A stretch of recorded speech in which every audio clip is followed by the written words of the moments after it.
Good afternoon. I wanted to help you guys with Romeo and Juliet Act 2, the prologue and scene 1. So just to access Act 2, you want to use the other part of the PDF. So this is my perspectives. It has the whole PDF on it, even Act 1. So let me scroll down real quick with you. And this is from our textbook company, Pearson. Let me scroll down. I believe it starts on 401 if you're using this text. Hold on. And hopefully the more that you get familiar with the text, the easier it'll become. Again, this is something kind of almost like learning a foreign language. It just takes some time to decode Shakespeare. All right, so bear with me here. We're getting down. We have just finished Act 1. Quite a bit has gone on. Again, we are set in Verona. We've got Romeo and Juliet in Act 1 have just met each other and they've fallen in love.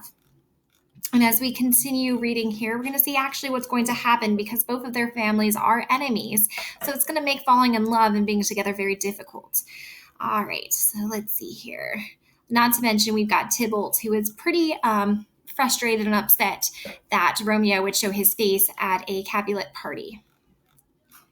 All right, so see, as you can see, this is definitely from our textbook here. Okay, so we are on Act 2 if you're using this PDF. That is starting on page 401. Now, what I love about like the textbook version is it's going to remind us a little bit of what happened in Act 1. And then the prologue, of course, from the chorus is always giving us kind of a little summary of what happened, gives us a little background, and sometimes it lets us know what's going to happen in the future. So it's very important to pay attention to. Okay, so let me read this with you. I will start to kind of stop decoding as much in time, but again, for the sake of setting up Act 2, I still want to help you out quite a bit. So it says Act 1 that we just read reveals a bitter, long-standing feud between the Montagues and the Capulets. So their family had a long feud, and we know that obviously there was some newer conflicts as well. And it also introduces the play's title characters who meet at a party and immediately fall in love. So it's talking about Romeo and Juliet, and only to discover that they come from opposing sides of the feud. As you read Act 2, think about the choices Romeo and Juliet make as both their love and the conflicts they face intensify. So basically, as we read our play, if we were going to compare this story to the plot graph, because this still is a story, Act 1 is the exposition. It gave us the characters. It gave us some information about the setting, the conflict, and now we're like in our inciting incident here. We're kind of setting everything up. We know that Romeo and Juliet now have fallen in love and they aren't supposed to be together. So now we're starting into our rising action. Okay, so let's read what the chorus has to say in our prologue. So it says, "Now old desire doth in his deathbed lie, and young affection gapes to be his hire. That fair which love groaned for and would die, with tender Juliet match, is now not fair. Now Romeo is beloved and loves again, alike bewitched by the charm of looks, but to his foe supposed he must complain. And she steals love's sweet bait from fearful hooks. Being held a foe, he may not have access to breath such vows as lovers used to swear."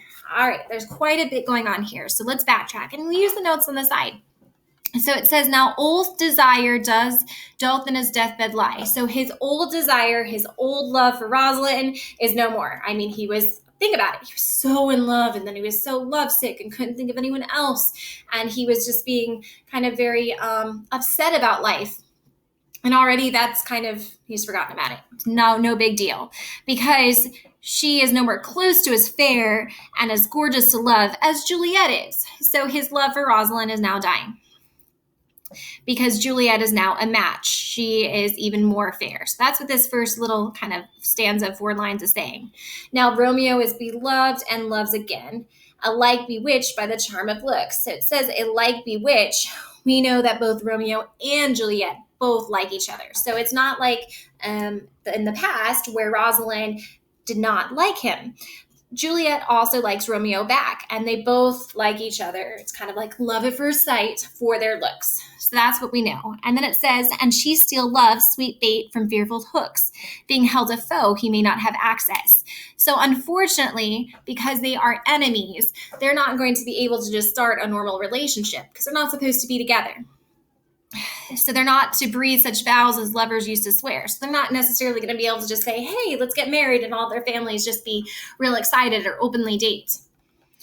But then as we continue reading, it says, and so much in love, her means much less, to meet her new beloved anywhere. So we know Romeo, it's saying in the beginning of this, he's so crazy about Juliet, but Juliet is also so crazy about him. Her means much less, to meet her new beloved anywhere. So she loves him and is so crazy about him that she would do whatever it takes to be with him.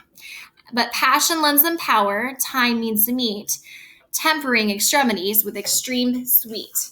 So it's basically saying, and even though they're not supposed to be together and they don't really have the opportunity to start a relationship because their families would be upset, love is going to just give them this power to be together. And it'll ease some of their difficulties with great delight because they're going to experience love. Okay, so that's what our prologue is telling us. Now let's kind of see what Romeo's friends have to say. And as I read this part to you, I'm going to kind of let you know we've got some irony coming into play here because Romeo's friends do not know about Juliet yet. They still think, Mercutio and Benvolio think that he's still in love with Rosalind and he's lovesick and he's upset. They don't know that he is absolutely smitten with Juliet. So keep that in mind as we read this next kind of section.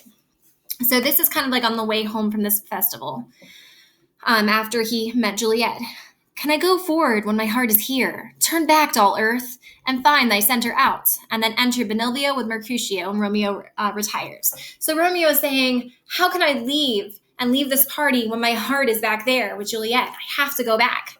And again, the gentlemen don't know about this. So Benvolio goes, Romeo, my cousin Romeo. And Mercutio goes, he is wise, and on my life have stolen him home to bed. So Mercutio is like saying, don't worry about him. He's a wise young man. He's probably just going home to go to bed. He doesn't need to come home with us from the party. He can get home safely on his own. But Benvolio goes, he ran this way and left the orchard wall. Call good Mercutio. And he's saying, well, no, I thought I saw him trying to leap over an orchid wall. That's not necessarily going home. Can you call for him?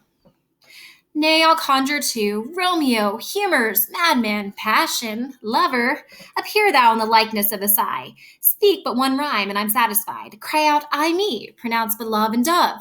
Speak to my gossip Venus one fair word, one nickname for her pure blind son and heir.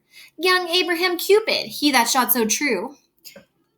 When King Copeta loved the beggar maid, he heareth not, he stirreth not, he moveth not. The ape is dead, and I must conjure him. I conjure thee by Rosalind's bright eyes, by her high forehead and her scarlet lip, by her fine foot, straight leg, and quivering thigh, and the deadness that there adjacent lie, that in thy likeness thou appear to us. So Mercutio, he is always definitely very witty and imaginative. Is just trying to say all these random things to get Romeo to reply. So he's talking about Rosalind, anything. He's basically saying, hey, say anything. Just let us know you're here. And so he is kind of teasing him a little bit about Rosalind and kind of the conversations they had about love, trying to just get Romeo to respond. And Benvolio goes, if he hear thee, that will anger him. So he's saying, hey, you're teasing him. He's going to get upset. But Mercutio says, that cannot anger him. 'Twould anger him to raise a spirit in his mistress' circle, of some strange nature, letting it there stand, till she had laid it and conjured it down. There is some spite, my invocation is fair and honest in his mistress' names. I only conjure but to raise up him. So he's saying, I'm being truthful. I'm just trying to get his attention. I'm not saying anything that's not true and we haven't talked about. I wouldn't talk behind his back or anything. But am I teasing him? Yes, but nothing to really hurt his feelings. So Benvolio they're still trying to find him, says, come, he hid himself among those trees to be consorted with the humorous night, blind in his love, and best befits the dark. So he's saying, come, let's see him. Maybe he's hidden around the trees and maybe he's just trying to sulk. I don't know, because he's still upset about the situation. And Mercutio says, if love be blind, love cannot hit the mark, nor will he sit under a medlar tree, and wish his mistresses was that kind of fruit, as maid calls melders when they laugh alone. Oh, Romeo, that she were, and open, etc., though a popper and pear. Romeo, good night, out to my truckle bed. This field bed is too cold for me to sleep. Come, shall we go? So again, he is just kind of teasing Romeo about Rosalind or whatnot, and he's saying, "Okay, we're going." So Benevolio goes, "Go then, for 'tis in vain to seek him here that means not to be found." So he's like saying, "Okay, I guess we'll go," because Romeo doesn't really want to be found right now. So again, they're making sure that their buddy, I mean, they gave him a lot of opportunity to respond to make sure that he was getting home safely, but Romeo is not responding. And in the next scene, we'll have to kind of see what's going on and where he is. But his friends were definitely concerned. All right, guys, so this is kind of a short scene. So feel free to read this again on your own to make sure you have everything you need. Email me any questions. The code word today is springtime. Okay, so our code word to get a little extra points on your assignment for watching the video, if you email or comment on the assignment for this week, a private comment, springtime, I will give you an extra point or two for taking the time to watch my videos. Thanks, guys. I missed you all. Bye-bye.